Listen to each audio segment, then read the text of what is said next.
I'm Matthew Buckley Smith, and you're listening to SLEERICKETS. Thank you for listening. If you are new to the show, welcome. If you're old to the show, welcome back. I took a hiatus from the main feed. The secret show, as always, was up and running throughout. If you want to check that out, go to SLEERICKETS.substack.com. It got a little contentious at times and some good back and forth on there, deep in the poetry weeds. So if you are interested in some real inside baseball poetry quibbling, then check out The Secret Show. A couple of quick plugs. First, and most importantly, my wife Joanna Pearson has a new novel coming out. It is called Bright and Tender Dark.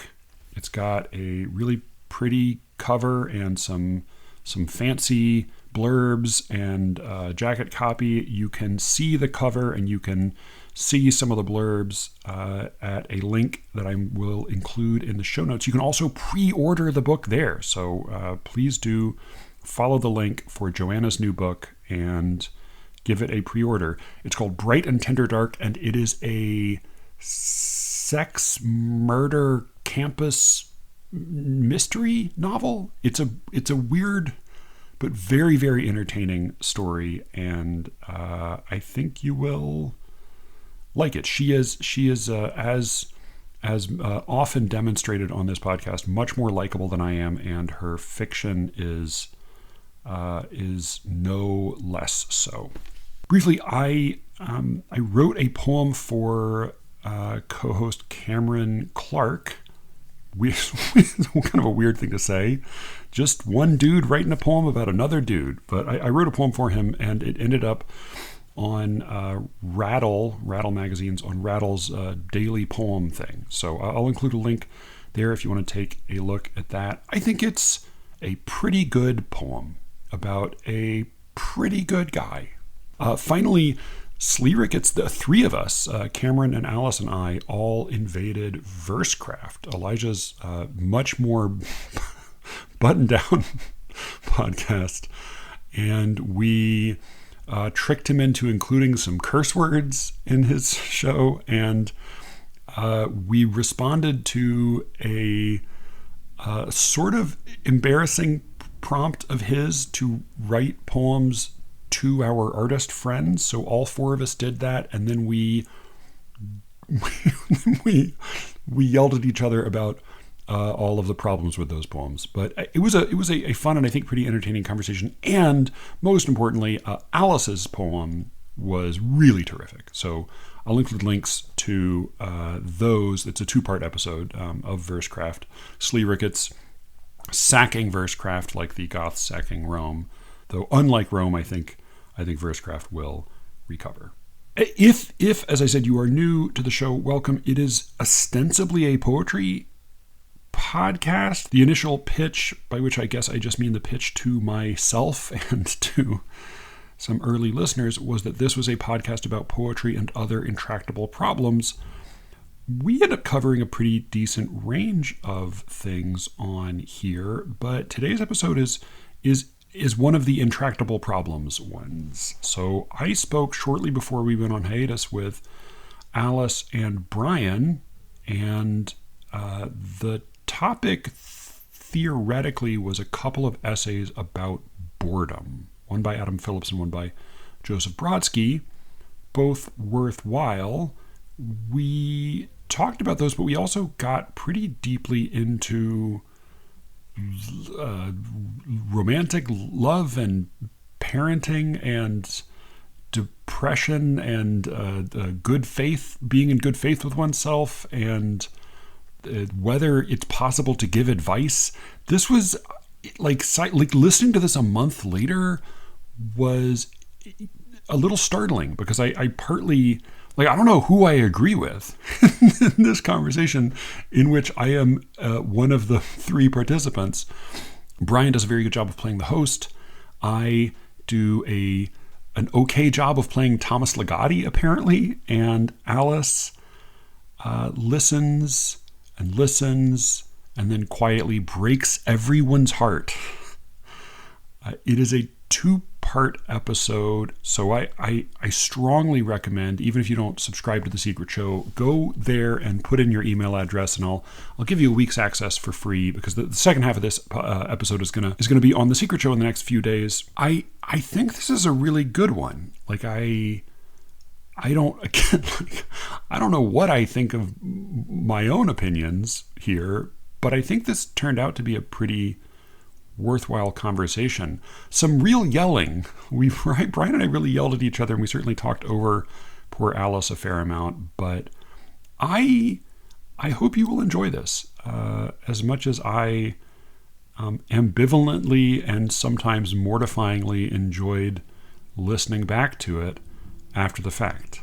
All right, that's all I'm going to say in advance. Again, this is the first half of the conversation. The second half will be on the Secret Show feed in a few days. Again, that's SLEERICKETS.substack.com. All right, here's Alice and Brian and Thomas Ligotti talking about boredom.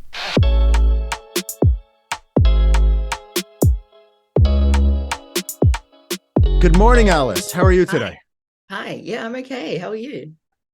I'm a little beat up from my sons play lots of hours of baseball. Oh my God. And lose all their games. They haven't yet been in one competitive game. But I mean, back in my day, losing gave you the privilege of stopping.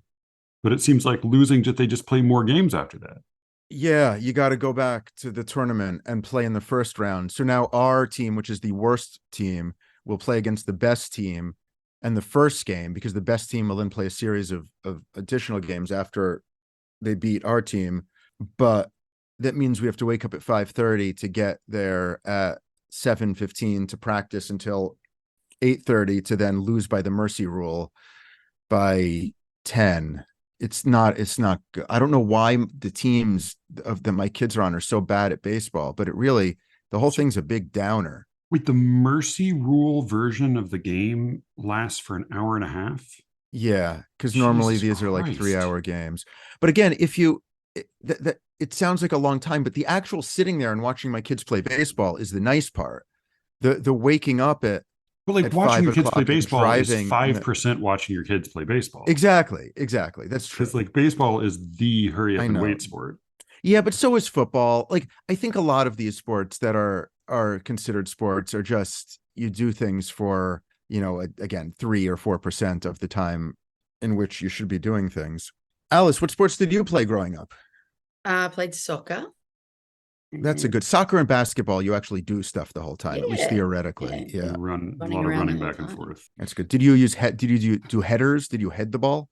No, children aren't. That's good. Children aren't allowed to anymore because they get concussions until a certain age. No headers. Right. No, I mean, I always wanted to. It was a goal of mine. You were smarter than everybody else, though. You knew. You could tell that. You're a really terrible player. All these other brain-addled Australians walking around having done headers. That's why you're the king of poetry over there. Yeah, that is why I am the king. Yeah, my brother played cricket, which is very much like what you're describing with baseball, like just hours and hours of sitting around. It's very relaxing though to watch. And it's you have sweater vests too, right? You play in like hats and sweater vests and little ascots. You get like big knee pads and all kinds of stuff. You get a helmet. It's all kinds of gear. So this concludes the sports radio portion of it. Though we haven't talked about how the Yankees can't play baseball very well. Good morning, everybody. How are you today? We're coming in early on the 8:15 on your FM dial. We're going to talk about the Yankees can't play baseball anymore. The Jets went for quarterback and Aaron Rodgers again against Captain. And we're taking your calls on the 2s and the 1s. We're getting all right back after this. How long have you been waiting to do that? Well, I think he does it every morning, whether we're here or not. As of now, I've been waiting 23 and a half hours to do that. And we'll see what happens tomorrow. What made me giggle as I was prepping for today's conversation on boredom is I opened up my New York Times app, and the lead article on the opinion side by David Leonhardt is it begins, This is Dateline, October 9th, 2023, New York. Russia has started the largest war in Europe since World War II. China has become more bellicose toward Taiwan. India has embraced a virulent nationalism. Israel has formed the most extreme government in its history. And on Saturday morning, Hamas brazenly attacked Israel, launching thousands of missiles and publicly kidnapping and killing civilians. All these are signs that the world may have fallen into a new period of disarray. And this morning we're gathering to discuss what Joseph Brodsky and a psychologist they've never heard of think about boredom and why we're all too bored to care about what's happening in the world right now. And I read these essays in order: Brodsky first, and name instantly forgotten psychoanalyst second. As did I. And I understood your intention as being to read an essay in praise of boredom, and then just in case we had not recently been bored, you gave us this thoroughly stultifying psychoanalytical paper that I could barely drag my brain through. It's the memetics following the semiotics. I understood some of the psychologists version. Good. And I liked it more than the Brodsky, which I think I understood all of except for the point he was making. So I'd like to go through both of them. But Please. First I have a question. I stumbled upon this because my psychologist friend Daniel Smith, I was talking to about how Not my brother. Not your brother, but equally lovely. I was talking to about how in my life I have trouble sometimes differentiating among sort of homesickness and loneliness and boredom, that these are all characteristics that I have felt. And I was wondering in my own life whether the same feeling more or less first locked in as homesickness. You know, when I was away from my parents or away from a comfortable situation, I would be desperate to get back. As I got a little bit older, it turned into loneliness in my post-teens and early 20s, essentially until I found my wife. And now boredom. And I wonder whether those are the same feelings, just contextually different, or whether they are different feelings. That's how all of this, I became interested in them. He gave me these two essays to read. And I wanted to hear what your thoughts were. I mean, we all live boring lives to some extent, punctuated by moments of excitement or thrill or sadness or pain or curiosity. And I wanted to hear from both of you whether you felt as though boredom was a useful vocabulary word with which to think about one's life. If so, why? And if not, if these essays helped get any closer to its utility or pushing farther away. So I'm done playing host after this, but Alice, do you find yourself bored, or is that not the right word for a life that you've primarily discussed on the podcast as the regular the routinized version being a sort of professional day job that you limp through, and then you get a podcast or moments of ecstatic epiphanic joy once in a while when it comes to poetry? I know I'm exaggerating, but what role has boredom played in your life, for good or for ill, and is it a useful term of art? Yeah, no, you're not exaggerating that much. The way I've been describing it recently to people is I've turned my life into something like a grind. Like any day of any given week, I could tell you exactly what I would be doing at what time, and then that would happen.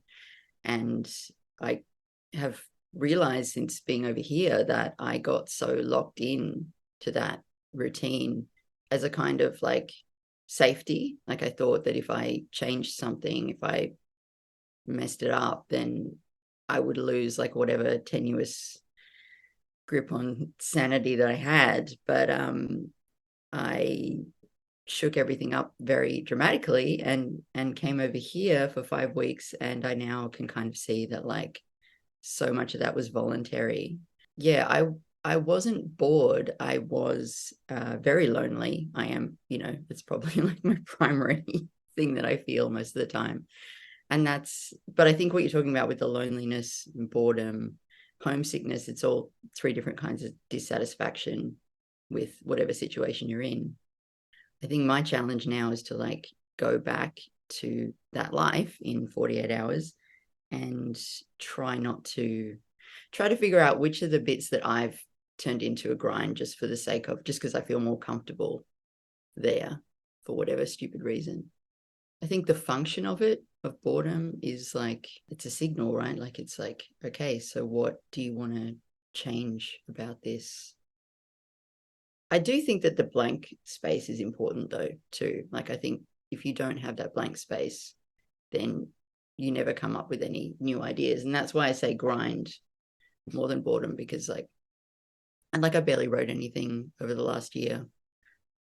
Couldn't think of anything. So am I understanding correctly that you don't love the word boredom because it's almost as though you don't feel as though you have time to be bored? It like the grind versus boredom is, maybe both of them have an emptiness when it comes to value, but boredom implies opportunity or time or something where grind doesn't. Yeah. And again, I think I absolutely did that to myself. Like, I have time to be bored, but I just fill it with the next obligation, essentially. And when we get to the Brodsky and the unnamed psychologist who has a name, and I'll find it, I think that both of them speak to the utility of boredom in an interesting way, in a way that you are explicitly discussing now. But before we get there, Matthew, utility of the word boredom and its role in your life. How do you feel about this entire premise? Yeah, I found myself resisting both of the essays, like from the level of the subject, in part because I think like one of the cues from my daughters to which I respond with the most irrational frustration are little unconscious repetitive noises that make me completely insane enraged animal, and then the declaration of boredom. And I'm so bad at, like, my response to that is so impatient, and so like, that is a problem you can solve. Like, I do not receive requests related to the problem of boredom, but I yeah, like I do think that the psychologist is right to point out that there is something sort of special about childhood boredom, that there is something about like being a child where you're sort of like waiting for what's next on your agenda. And I think boredom for me it's not quite ever that thing, because there is definitely always something for me to do. There's definitely always something I should be doing, whether or not I feel inclined to do it. And the emptiness that rushes in if I am not busy is not exactly the emptiness of like aimless, uncertain lack of occupation. It's more like the emptiness of despair and like naked oblivion that rushes in when like conversation drops during a dinner party. You're like, oh, all of us are just skeletons walking around in meat suits, and like we've just are like the charade that we have things to say to each other has just collapsed in front of us. That sort of like, it's more despair, and then like my attempts to stave off despair with like stimulation of one kind or another, versus like, oh, I don't have anything to do. My mind is wandering. Like that. It just feels like a radically different state of mind. Probably boredom, like childhood boredom, is a much more healthy state of mind. Yes. So what you're talking about is a sort of existential boredom, which is closer to horror than it is to loneliness or homesickness. And I think that's to me, that's the standing threat of daily life.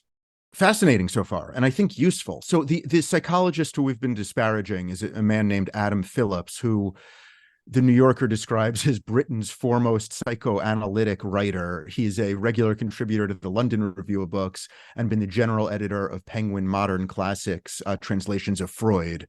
So he's currently what? Or like in 1967? I don't know. Since 2003, he's been the editor of Penguin Modern's Classics, translations of Freud.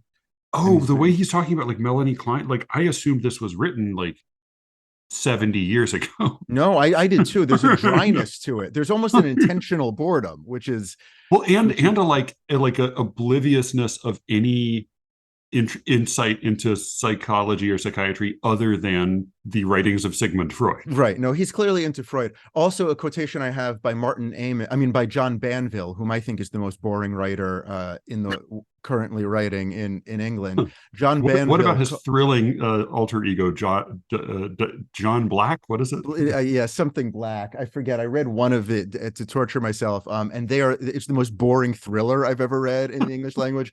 John Banville, I will argue this to my death, is the most boring writer in the English language. But John Banville calls Adam Phillips one of the finest prose stylists in the English language, an Emerson of our time, which I think is a great sort of indication of how boring a writer Adam Phillips must be. But a couple things what you said about this is like a trustworthy friend, Benedict Arnold, right? Exactly. A couple things what you said about parenting. My theory on parenting is that the things that make us craziest in our kids, they know make us craziest and then do it more because they see they get a rise out of us. So the two that I see most frequently make parents insane are when their kids say, I'm bored, and parents lose their mind. And I think that makes children say they're bored more because they know that they can make their parents focus on them and lose their mind. And the other is when teenagers tell their parents, I hate you and I want you to die, or some version of that, because that's when they see their mothers start crying, so they know they have that power over their parents. And I think that obviously you have a chicken egg situation, like telling your parents who are devoted to your lack of boredom that you're bored will make them insane, and telling the person who cared for you their whole life that you hate them will make them insane. But I think that there's a sort of a conversational reciprocity there. And there, I think Adam Phillips is pretty great. This is on the bottom of 69. Heard as a demand, he's talking about parents and kids, sometimes as an accusation of failure or disappointment. Boredom is rarely agreed to, simply acknowledged by a parent, he means.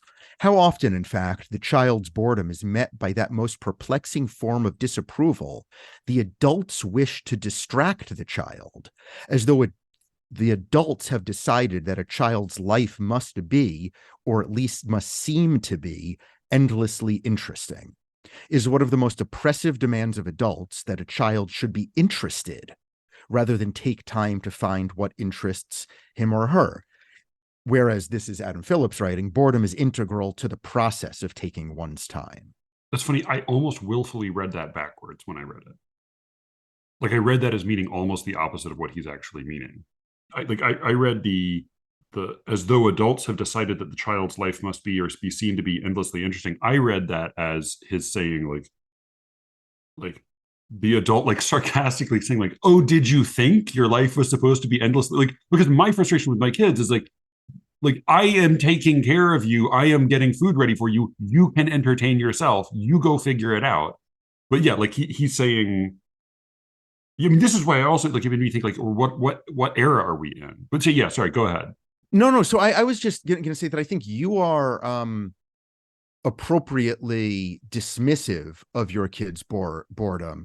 But I think that what Adam Phillips is saying is something more contemporary, something more modern about parents when they hear boredom, where they are saying, and I found myself falling in this trap, saying, oh, you're bored, here are 12 things you should be doing or you could be doing right now. Whereas there's almost what he's saying is I think smart in a way, where he's saying if someone says you're bored, you can just tell to the kid, I've been bored too, like you are bored. And I hear that, as opposed to my instinct, which is, how can you be bored? Like there are these 5 books we've chosen for you to read. You have the baseball game you can play in your room. You have these cards who you were trading with your brother. You can, do your homework, which is due next week. Like, and that like desire, that panic to fill the boredom for the kid, or even to be judgmental of the kid who is unable to fill his or her own boredom, is unnecessary and problematic.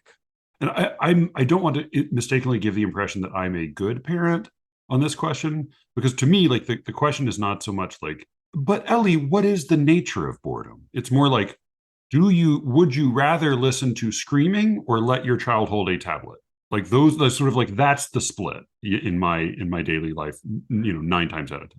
And what do you usually go to? The screaming or the tablet? The tablet. If it's the screaming, then it's literally like, I will carry you screaming upstairs. put you screaming in your room, put the small plastic device we ordered on Amazon to keep your door shut while you are inside, while you are screaming at us through the shut door until you have, performed the maneuver you very quickly learned how to perform to get the device off the door, come back downstairs and start screaming again. Sorry, continue screaming, but then do it more close to my ear. So that's the manifestation of boredom in children. I did really like I underlined the last two sentences at the bottom of that page, which I did think were right. Though again, I read it backwards. I thought he was saying it is one of the most oppressive demands of adults that the child should be interested. I thought he was saying like it is one of the most oppressive demands placed on adults that we should constantly be interesting our children. I thought he was like I read it as like, check. Yes, you're right. That is one of the things that's most irritating about being a parent is the constantly being asked to entertain your child. But I did underline like the last several sentences of the whole so did I. Essay that I thought were pretty interesting, even if I didn't completely understand how he meant them. And maybe based on your illumination of this last paragraph, I read them again completely backwards. But he says, clearly we should not speak of boredom, but of the boredoms, because the notion itself includes a multiplicity of moods and feelings that resist analysis. And this, we can say, is integral to the function of boredom as a kind of blank condensation of psychic life. In that more ordinary, more fleeting boredom of the child, the waiting is repressed. The more common risk for the adult, less attended to, more set in his ways than the child, is that the boredom will turn into waiting, that the individual will become brave enough to let his feelings develop. He's referencing an earlier moment in the study in the essay, in the absence of an object, toward a possible object, as it were, and by doing so commit himself, or rather entrust himself, to the inevitable elusiveness of that object. For the adult, it seems boredom needs to be the more permanent, suspended animation of desire. Adulthood, one could say, is when it begins to occur to you that you may not be leading a charmed life. I love that last sentence, but as I reread it, I now feel like I have a worse understanding than ever of this paragraph. Can you help me, Brian? So the more common risk for the adult, which he calls less attended to, more set in his ways than the child, so that's the adult, is that the boredom will turn into waiting. For the adult, later on, it seems boredom needs to be the more permanent, suspended animation of desire. So it seems to me, and I struggled with this also. I loved his description of childhood boredom, but didn't quite understand what he was saying about adult boredom. My understanding is that boredom implies potential in his mind, that when you're bored, there's an energizing aspect of boredom, and boredom enables the child to come to conclusions or to adapt to the situation and then to move forward. And it's a frustration in children, but a healthy frustration. I think what he's saying is that boredom in adults can become, as opposed to a pregnant boredom, it can become a passive boredom. I think he's saying it can lead to just adults waiting for something, sitting back and letting their life go forward. So for the adult, it seems boredom needs to be the more permanent, suspended animation of desire. And I can't tell again there if he I can't tell if that's a good or bad thing. Inevitably is or ought to be. Yeah, that needs to be so ambiguous. I don't know. But I do like the idea that adulthood is the moment when it begins to occur to you that you may not lead a charmed life. Again, like it's hard to know how he's evaluating that, but I like that formulation as something. So Alice, what do you think of all this?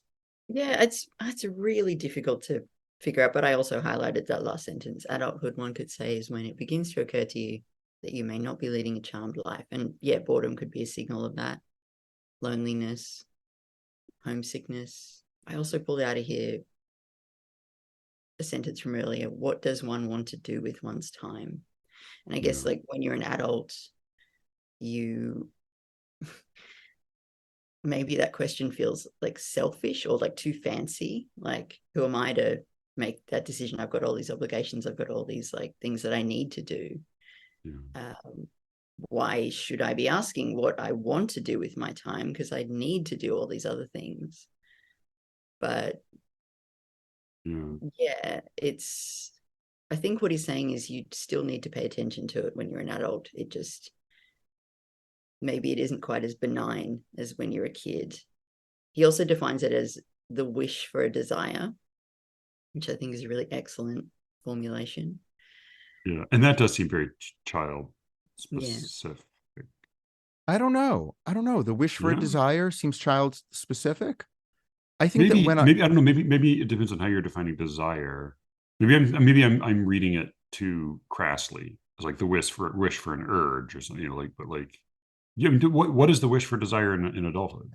Well, it could be like the wish for something that you actually care about, rather like that excites you, rather than just, I don't know. I was thinking yesterday about this and thinking how like the way I would describe my life is like back home is like waiting for the day to end so that the week would end. And then you get to the weekend and then it's like, okay, so got to make the most of this, but then can't think of anything to do. Right. It's Sunday night and then it starts again. So the wish to actually have something in that is like good and interesting and occupying in a yeah, like some passion, I guess. Parenthood is kind of like that, except you're waiting for the weekend to end. Yeah. Right. Totally. But I think what Alice is speaking to is like the midlife crisis that we're all stumbling into. Like I'm deep in here. Been here for quite a while. Yeah. Yeah. Like the idea that like the wish for a desire, I think makes perfect sense to me. The idea that we that the desires are all so present as a kid and a teenager and a young adult. It's so obvious, whether it's amorous or sexual or professional or artistic or the world seems full of potential, and at least when I was 23, I sort of wanted it all. I think as one ages and settles into routine or the grind, the wish for a desire is what Brodsky seems to be writing his piece about mostly. It's the idea that maybe I'll change spouses or houses, maybe I'll change careers or states, or and he sort of dismisses all of this as futile and mockable, and he's probably right, but I think people when they reach their late 30s, or some earlier, some later, want there to be desire and can fall in the trap of feeling the need to manufacture that desire, and not knowing what to manufacture can be a type of boredom. You don't see that? Yeah, I really think I don't experience, like, the image that comes to mind for me is like watching. We had a lot of this is not because my parents kept an unclean house, though. As I've learned recently, like my daughter keeps like open jars of Nutella tipped over sideways in her room under her dresser. So like we keep an unclean house as well here. But like you locked me in my room with a special mechanism, I'd probably keep a jar of Nutella in there just in case. Also, I mean, whose fault is that? Right. Yeah, exactly. We need to be better about enjoying the sounds of screams very close to our ears.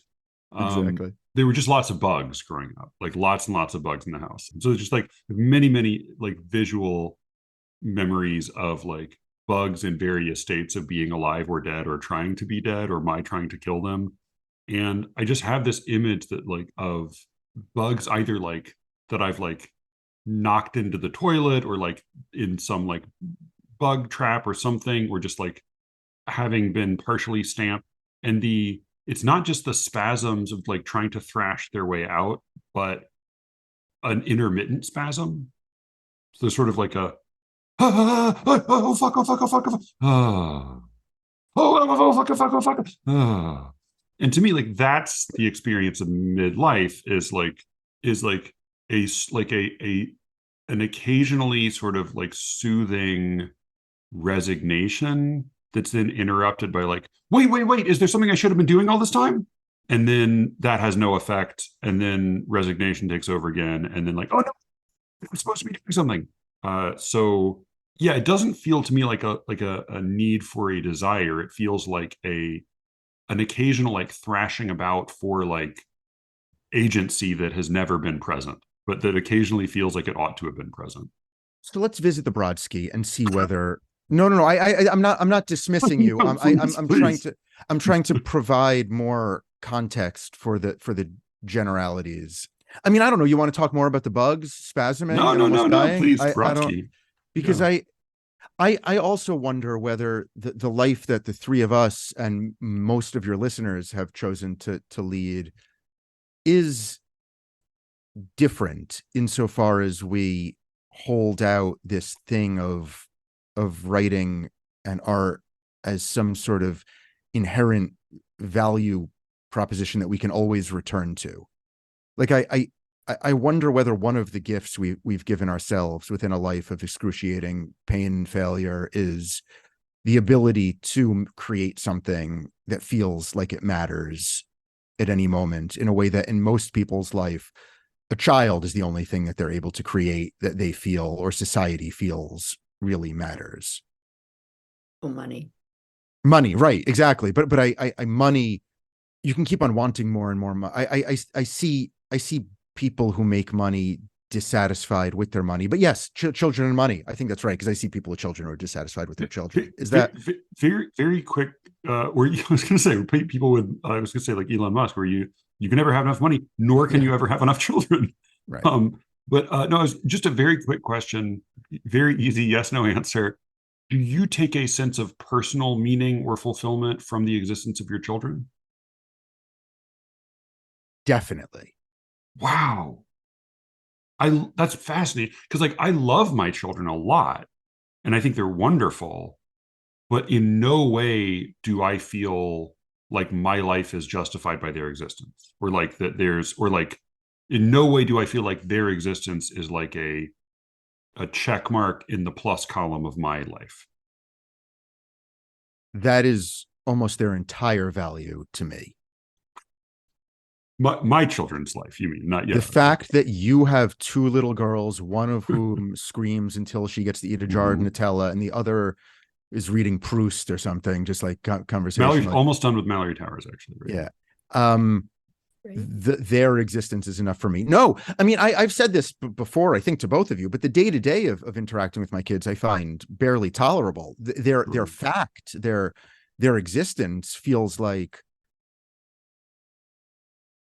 the only real accomplishment I have, and the fact that I don't know. I mean, I'm far more jumping from accomplishment stone to accomplishment stone, or else I get I don't know why I made them stones in a river, but I find like if I don't feel myself accomplishing things, I get sad, and that's my own pathology, but they are a giant. Oh no, I do too. I just whatever. My strategy is I just don't accomplish them. I just thrash around in the sinking in the sorry, go ahead.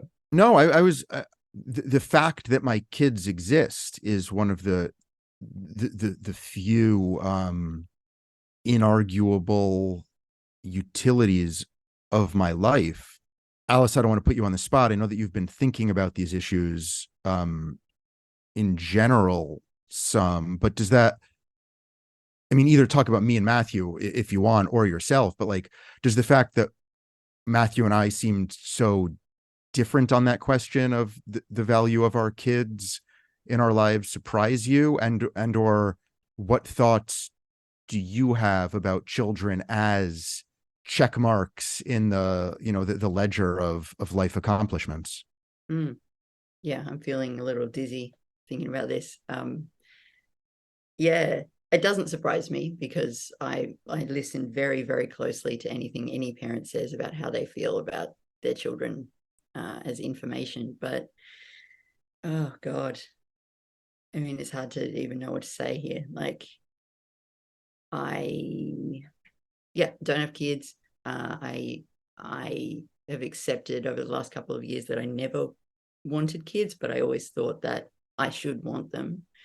And it's, I guess I could say it's different as a woman, because it does feel a lot like most of the story that you're getting from the world is like, that's your main job, really, is like that'll make you like a full person, is to bear a child. And I really, for a very long time, struggled with this feeling that like I would be a failed person if I didn't do that. I would be, a waste of space.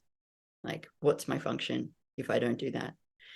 I feel really lucky that I got to look after my brother's first kid for a little while, and that kind of helped me to see a whole bunch of things about like how I felt about doing that, but also feel like I was contributing something, even for a short time.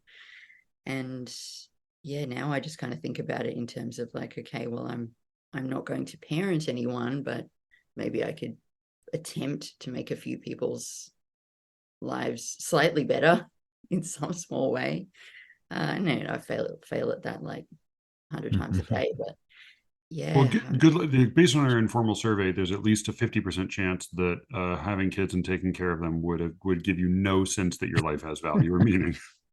To me, it's almost like when people say like, "Oh, do you love your wife as much as your children?" It's like they're just totally different columns. In the same way that, like, I totally love my daughters, and I think it's so wonderful that they exist. But it's like their life is a credit to my life as much as like your man's BMW is a credit to your life. It's like, hey, BMWs are great, but like, does that mean that like Alice is a good person now? Hang Yeah. on. You Yes, it can't does. add It good means, person. You can't add good person to this no, conversation. but like worthwhile person, like valuable existing member of the human race.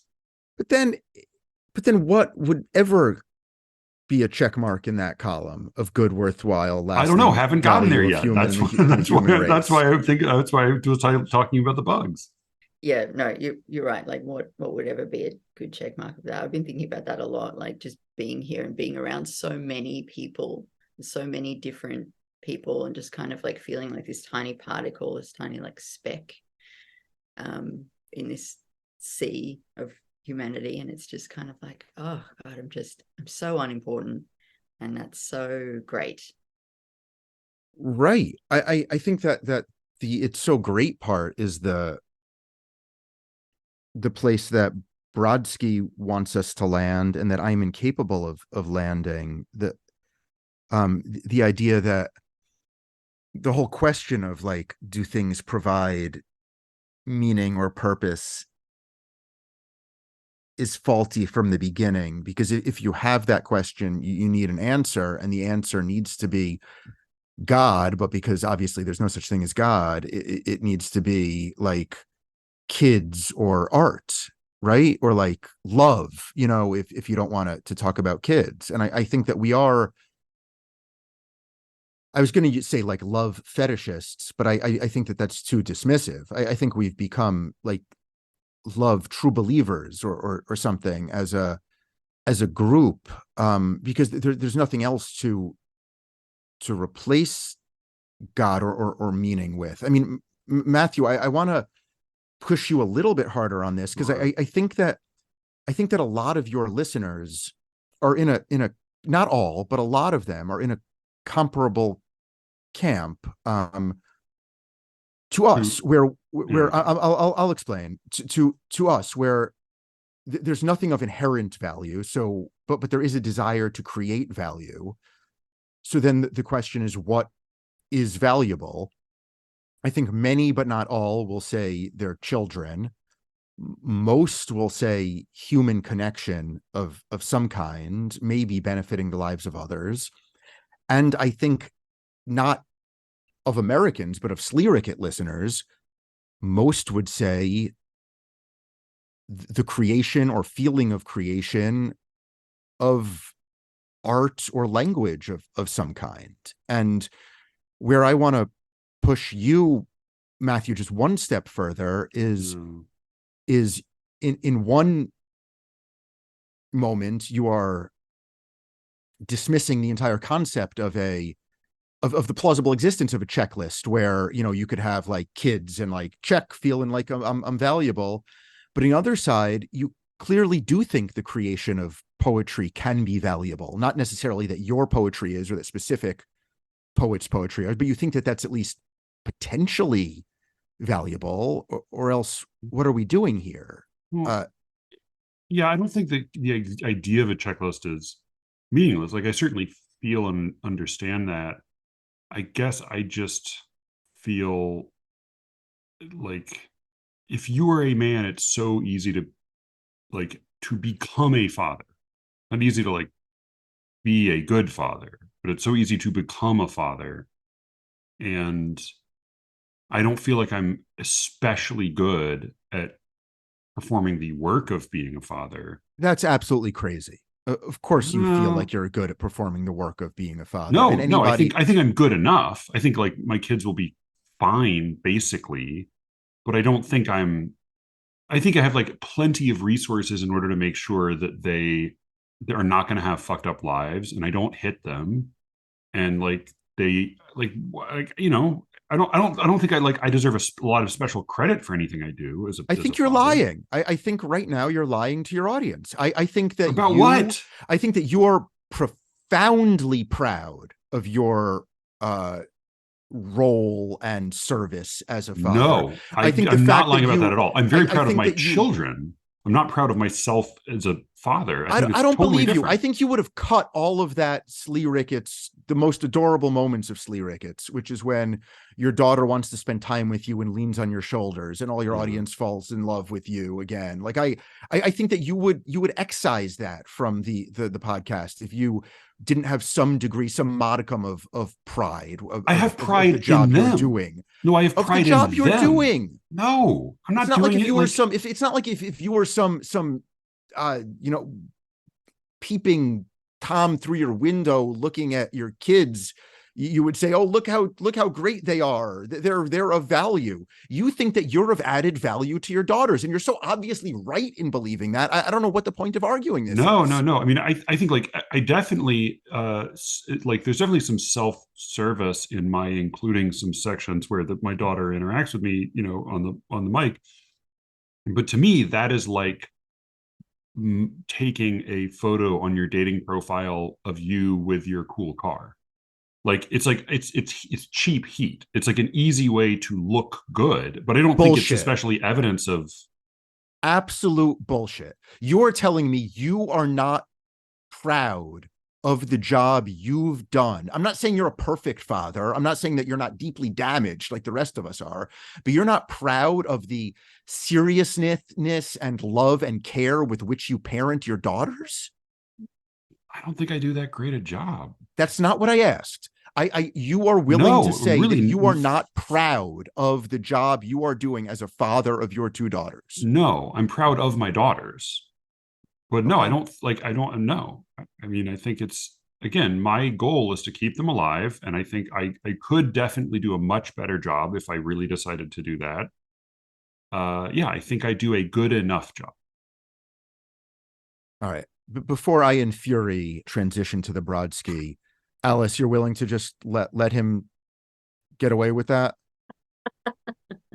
Well, what I was just thinking then is like, it's like there's no ceiling on how good a parent you could want to be, right? Like, I mean, Matthew, I haven't like obviously spent any time around you when you've been around your daughters, but I have like been on the call when they've come in and like been on the phone with you when they've come in and like That's like peak cuteness and peak easy. Like that's when I look best as a dad, right? Is those moments. yeah, but I mean, look, you seem like a really wonderful father.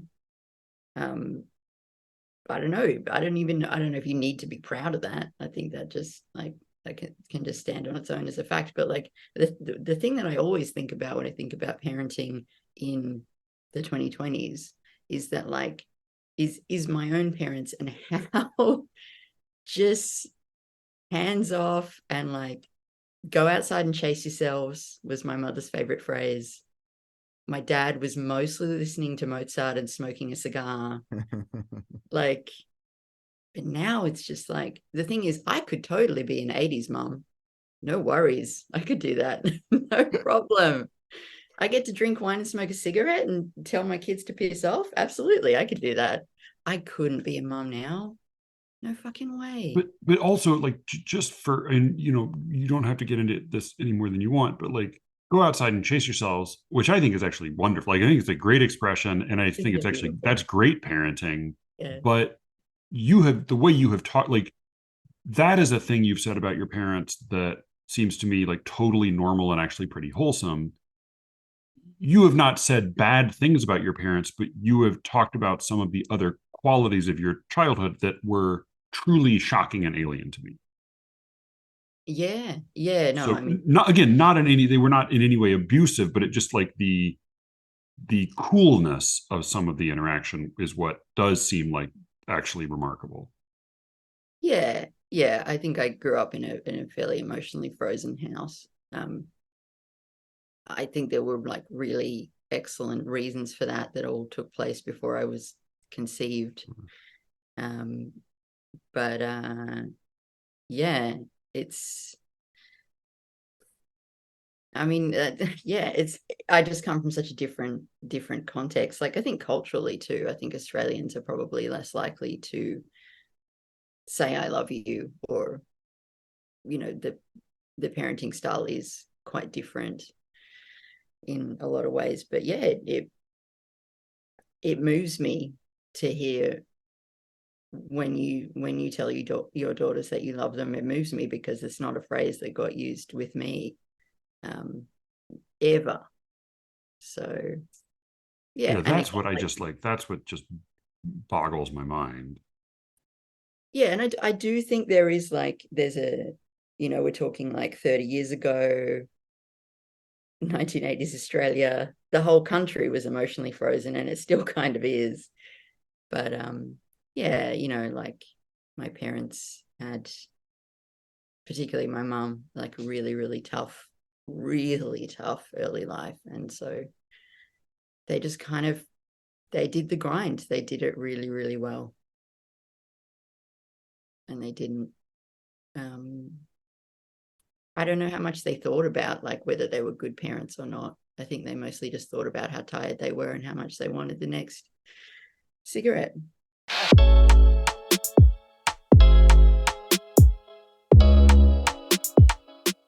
That was the first half of my conversation with Alice and Brian.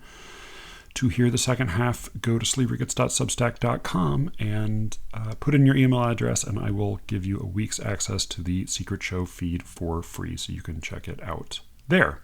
You can reach me, as always, at SLEERICKETS@gmail.com. Thank you all for listening, and with any luck, I will be speaking to you again very soon. Until then.